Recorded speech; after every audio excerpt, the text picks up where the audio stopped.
當邊我可以捉對掛你càng好你傾càngขึ้น你คำขึ้นที่รับสิ่งพื้นมืดนั่นกันนะนะฮะว่าเขาขาดตัวเล็กๆอ่อนก้อยกันนะมือกอดแตกตัวกันดังจะแก้วเวลา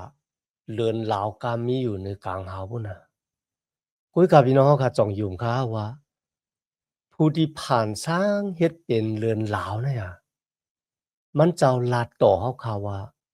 มันเจ้าหักเขาเนี่ยมาสงค่าพี่น้องผู้ถ่อมยินเสียงใต้ตีนับยำกูจอกูปาจำหลีกดังสายลมอีกปาดังขาวลงแรงเบิงไหลมาหบทบหบยากันกว่าแทงวันหนึ่งค่ะย้อนหาดังหักในตัดดังนิมใจดังจมซื้อมวลเปียวตีลูกตีเถาลาพระเป็นเจ้าเขาคำมาแต่อยู่ในหูเจ้าเขาคากว่าหังเพอหังมันสีกำคันเนาะณวันเมื่อนี้เขาคำมาถึงยามสลามค้านแปดครับยามสลามค้านที่แปด เมื่อเขาค่ะอ่านแก้มสลามคันแปดเนี่ยเขาคันเลยหันหางพังของพระเป็นเจ้าที่เปียออกมาในแก้มสลามคันแปดในคันนะว่านามาจือเสียงของมันเจ้าเนี่ยเป็นนามาจือเสียงที่ยาวเมียดแต่ผู้ที่มีตั้งยาวเมียดเนื้อผ้ากลางหาวและเนื้อกำผ้าเนื้อลินเมืองกุนก็เพื่อสังพุ่นเลยจึงก็เพื่อว่ามันเจ้าเป็นผู้ผ่านสร้างที่ยาวเมียดในคันนะ เป็นผู้ผ่านสร้างที่อย่างเมียจึงกันละบ่เนี่ยจึงมันจะเป็นก็ที่ออกปุ่งหางจักแก้วเวลาเนี่ยว่าเนื้อกลางเฮาหลูมีเลือนลาวหลูมีกลางวันเนื้อลินเมืองโกนหลูมีหมักเข้าห้องน้ำเนื้อน้ำปางหลายหลูมีปลาก็เพราะฉะนั้นอำมีผู้ลาที่เป็นผู้ผ่านสร้างที่อย่างเมียหรือสิพระเป็นเจ้าในแทงไหนเขาคาเลยตัวหันในแก้มสลามคานแปดแต่ๆค่ะ ยกตีลำลองไอ้เหี้ยาที่สุดคันนะอำว่ามันจะเป็นผู้ที่ยาวเมียดหรือเสียจะแก้วเวลาลงในกันนะกุยกามันจะซ้ำเอาจะสาล้อมรูลุ่มลาอันเล็กๆอันนั้นก็เป็นโกนเขาค่ะจอมหนังที่เขาขาเลยตุยหันในขิงในโกนตัวเล็กๆก่อนกุยคันนะกุยกาพระเป็นเจ้ายังเอาใจสาล้อมรูลุ่มลา หรือสินั่นก็ค่ะพระเป็นเจ้าเป็นผู้ที่ปันตั้งเป้แหน่งที่เฮาค่ะปันตั้งเป้แหน่งซึ่งก็ล่ะบ่ได้จึงเฮาตั้งยุกยองยองโยพระเป็นเจ้านั่นน่ะออกตีซบลูกอ่อนมาปุนตาเดเฮาซบของยานสู่นั่นค่ะนะไหลปิกในเป็นปุ่งหางที่เฮาคาไหลหันในแก้มสลามคานแปดค่ะก็บ่จึงนั้นพระเป็นเจ้าบ้านเนี่ยเฮาคารู้เฮ็ดจึงหือค่ะล่ะบ่ได้ lộ dục yong yong yo man cha lộ lai hết wat cô quải pha bên cha khá cha tèm luôn kha bo yo ko khúc cha lai cùng kế suของพระเป็นเจ้าที่มีต่อเฮาค่ะอาม่าขามตาวุ่นปุนพรที่พระเป็นเจ้าอาปันเฮาว่าเฮาหลู่เฮ็ดอีสังเดี๋ยวก็หาบท่ามนาการมันเจ้าเสียงสุดเอ็นแห้งของเฮาในกันนะลองดังเดียวหลู่เงืองเวนในก็อย่าไปมีใจมาหน้าแผ่นสูงนะ มี当然有些古样พระเป็นเจ้าในอย่าไปมีใจซึ่งหนังนั้นทางว่าตัวเจ้าเก่าเนี่ยแก่นาแขนหนาตัวเจ้าเก่าเนี่ยเป็นพระลงในอย่าทางซึ่งนั้นกันนะหรือฉะนั้นก็อย่าไปทางเลขหลูหลายโคของเลขเล็กลอกๆอำว่าจะเป็นก้นแต้มก้นยอก็เย้ากันนะที่ลำลองอายุอย่าที่สุดก็อย่าไปหลูหลายการงานของพระเป็นเจ้าครับ อย่าไปรู้ร้ายการงานอันอย่างแมดของพระเป็นเจ้าในเขาอ่อนดังเดียวกับที่มาด้วยกว่ากำโคคอนะครับคาลาถึงรองของย่ำสลามคันแปดเนี่ยเขาห้องว่าย่ำสลามที่จับแสงอันดังเจ้าเมสสิยาก็บ่สังขลาบ่น่ะจึงได้ลัดถึงตั้งอันเป็นโกนของเจ้าเยซูคริสต์และตั้งเป็นแหน่งของเจ้าเยซูในตั้งอันมันจะเป็นโกนในคันนะที่เขาข่าวว่าย่ำสลามคันแปด มันจับแสงอันดังเจ้าเมสสิยา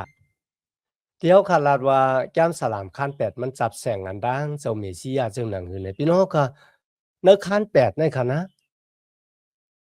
เนื้อสมัยแก้มลิกมาเอาอ้างถึงเจ้าเยซูคริสต์ในสามปอกลิลีครับ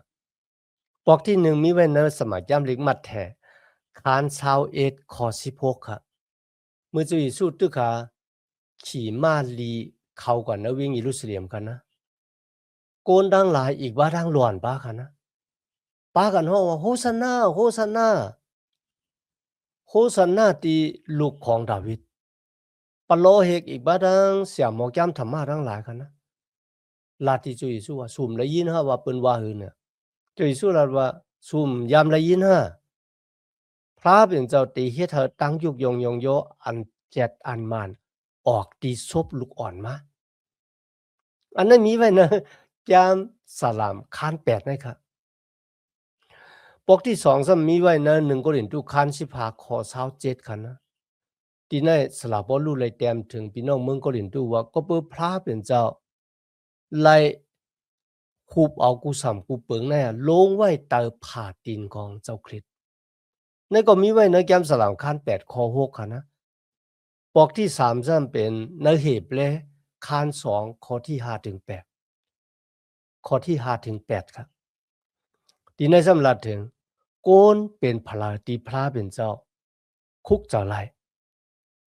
โกนเป็นพลาติพระเป็นเจ้าคุกเจ้าไลในก็ก็เป็นจังนั้นเฮาก็จึงว่าแก้มสลามคาน8อะมันจับแสงกันดังเจ้าเมสสิยาในเหบและคาน2ข้อที่9ค่ะนะ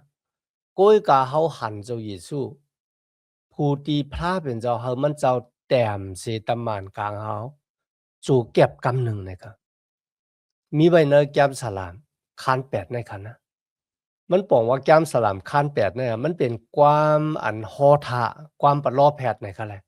ลาถึงอนาคตของเจ้าเยซูคริสต์เนี่ยมันจะได้เป็นผู้ที่ใหญ่มากมันจะข้ามเกิดมาเอาจากที่โกนเสยตาก็กุ้ยกามันจะได้เป็นผู้เป้แหนงต่างเกจูพระเป็นเจ้าแต่บ่ว่าคันนะกำแนวคำมาอ่านตัวนะยามสลามคาน8ข้อที่1ข้อที่2ครับเจ้าเฮาคาถาวรพระดีคาตั้งอันใหญ่เมียเจ้าเฮานั่นไลหันทางซ้าไว้กันเนอลินเมืองดังเสียงในติคาออตั้งอันยุกยงยงเจ้าเฮานั่นขึ้นถึงผ้าถึงหมอกติคาออลองตั้งในจึงลูกอ่อนล้างอ่อนตั้งหลายอีกตั้งลูกอ่อนแรงตั้งหลายอ่อนกันเฮ็ดความยองโยคาออเจ้าเฮากลางหลอดตั้งอันยันสู่ตั้งหลายตึกโตแลเจ้าเฮาเฮาเขาจื้ออันคัดกันตั้งเจ้าเฮานั่นถาดเย็นออในขณะเจ้าเยซูก็เลยเอาย้ามสลามค้านแปดในตอบปะโลเฮกเสียหมอย้ามธรรมะในวันที่มันเจ้าย่าเขามือในเวงเยรูซาเล็มอ่อนดังที่เดเลยคำตั้งอันตอกจับตายเนื้อสลักว่ามือในขณะก็เพื่อซึ่งนั้นในวันเหมือนในขณะเพราะว่าเขาขาขยาตั้งเกจชดเนี่ยดูเลยคุกจะไล่ไม่จากวัวแปดหนองตาตั้งพิษมีหัวใจเหมือนเจ้าหนังลูกอ่อนนะครับก็ไปจุยสู้เลยลาดไว้นะมัดแถกคัน18ข้อ3กันนะมันเจ้าลาดว่าโปกุนก็เริ่มมีหัวใจเหมือนเจ้าหนังลูกอ่อนคนก็นั่นก็มีขว้างเขาในหลินเมืองของพระเป็นเจ้ามัดแถกคัน21ข้อ15เนี่ยลูกอ่อนดังหลายป้ากันฮ้องโฮซานาโฮซานาลูกของเจ้ามุนเหยคุณอคำดาวิดก็เพราะฉะนั้นในวันเหมือนในเฮาขาดลูกเกิดมาเหมือนเจ้าหนังลูกอ่อนนะครับแหละลูกอ่อนนะครับนะเขาแปรแปดตั้งอันอุบว้าวค่ะตั้งอันทางใหญ่ตูเจ้าเก่านะก็เพราะฉะนั้นนะการสลามคานแปดในเฮาคาไลหันพระเป็นเจ้ามันเจ้าเป็นผวนผ่านสร้างจะแก้ววละกัมพาโลกะมนุษย์สัตวะเครื่องเปิงกามีดังเสียงดังหลงเนี่ยมันจะเป็นผวนผ่านสร้างเฮ็ดเป็นมาในข้อที่3ครับเมื่อข้าเจ้ารู้ด้วยผ้ากลางหาวเฮ็ดโดยนำตินลายมือเจ้าเฮาอีกตั้งเลือนลาวอันเจ้าเฮาเฮ็ดเฮาแต่ไว้เป็นไว้จึงนั่นพี่น้องค่ะจอมหนังที่พี่น้องเฮาคาเลยหันปุ่งหางในขิงในคันนะอันนั้นเป็นนำตินลายมือของพระเป็นเจ้าผีตัวเราก็มัดอ้างกันนะมีสมาจามดีของพระเป็นเจ้าเนี่ยลาดไว้ปีศาจลีนะคันนะอิสยาห์คาน53ข้อที่1ว่าเฮาได้ยุ่มลองตั้งหลายที่เฮาไล่ถ่อมไล่ยินที่พระเป็นเจ้าไล่เปียนี่ Côn có là con nàn này khả na. Vì nó khả mùng tuổi khả lúc nửa lần lào đi hao khả lại hẳnอยู่นะวันมื้อน่ะ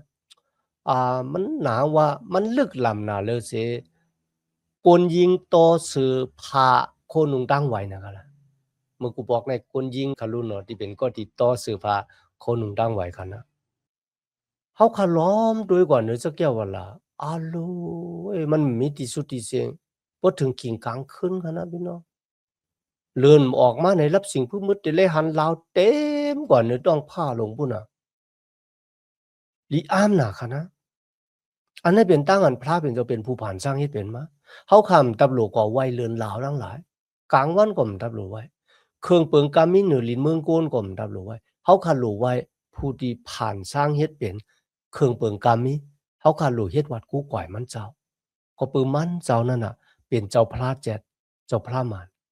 คุยกันในวันมื้อนี้กันนะเฮาคานว่าโกนหลายโกคันนะเฮ็ดผิดเด้อนะข้าเจ้าคิ้วซ้ายยกย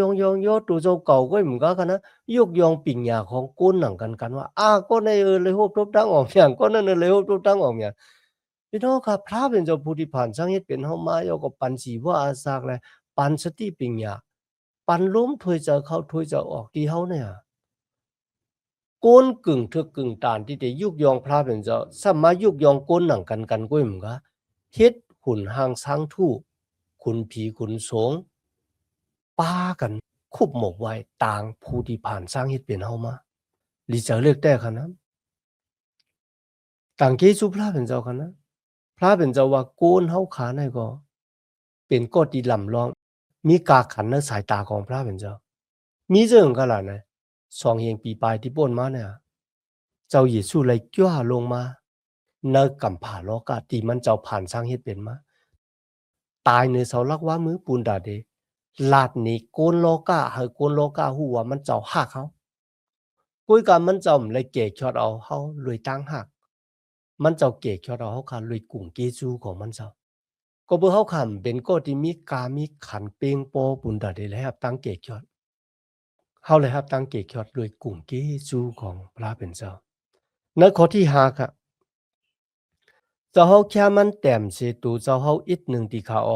เจ้าเฮาเอามุนพุ่งเสลตื้อปันกันหูมันเสียแลลาดถึงเจ้าเยซูคริสต์ค่ะอันไหนค่ะนะในข้อที่5ในค่ะนะในสมัยยามที่เก่าค่ะเพราะว่าเจ้าเยซูได้เปียตัวมันเจ้านี้คนมิวอิสราเอลเนี่ยค่ะแหละมันเจ้าได้เปียตัวนี้เขาในห่างผางของตะมันกลางเฮา